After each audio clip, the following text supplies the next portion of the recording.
अस्सलाम वालेकुम। मैं doctor Faizan Shabbir consultant urologist आपसे मुखातिब हूँ। आज का हमारा टॉपिक वेरिकोसील के मुतालिक है, जिस पे मैं आपको कुछ हक़ाइक़ बताना चाहूँगा।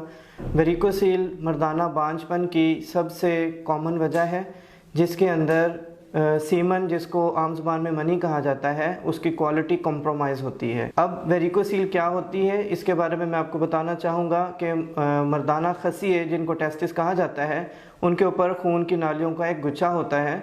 जिन लोगों के अंदर वेरिकोसील का मसला दरपेश होता है, उनमें ये खून की नालियों का गुच्छा सोजिश की शक्ल इख्तियार कर लेता है और इसके अंदर खून जमा होना शुरू हो जाता है, जिसकी वजह से सीमन की क्वालिटी कॉम्प्रोमाइज़ होना शुरू हो जाती है। उसके अंदर जहरीले मवाद पैदा होना शुरू हो जाते हैं, जो कि बच्चा पैदा करने के लिए स्पर्म्स होते हैं, उनकी क्वालिटी को ख़राब करते हैं।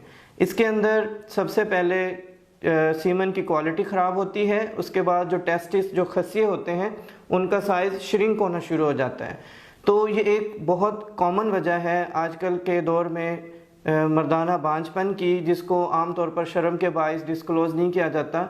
बहुत सारे ऐसे मर्द हजरात हैं जिनकी औलाद नहीं है, उनका बाद में हम वर्कअप करवाते हैं, उनका अल्ट्रासाउंड करवाते हैं, तो वेरिकोसील ही उसकी वजह निकलती है। इसके अंदर अब इसका तरीका इलाज क्या है, मैं आपको बताना चाहूँगा कि वेरिकोसील का एक तो रिवायती तरीक़ाकार है, जिसके अंदर लेप्रोस्कोप के ज़रिए या चीरा दे के खसियों के ऊपर जो खून की नालियों का गुच्छा होता है उसको बांधा जाता है। लेकिन हमारे पास इस वक्त जो सबसे जदीद तरीका इलाज है वो माइक्रोस्कोप के ज़रिए वेरिकोसील का ऑपरेशन है, जिसके अंदर माइक्रोस्कोप के ज़रिए वो 15 से 20 खून की नालियाँ जो गुच्छे की शक्ल में मौजूद होती हैं, उनको एक एक करके उठाकर बांधा जाता है। जो रिवायती तरीक़ाकार है उसके अंदर कई दफ़ा खून की इजाफी नालियाँ कट जाती हैं और असाबी जो पट्टे होते हैं टेस्टिस के, वो कट जाते हैं, और उस ऑपरेशन के बाद वेरिकोसील की दोबारा बनने के चांसेस बहुत ज़्यादा होते हैं। अब जो माइक्रो सर्जिकल टेक्निक है, इसके अंदर चूँकि हम माइक्रोस्कोप के अंदर देख के एक एक वेन को अलग से जुदा करके हम करते हैं, तो इसके अंदर ये कॉम्प्लिकेशन सबसे कम होती हैं।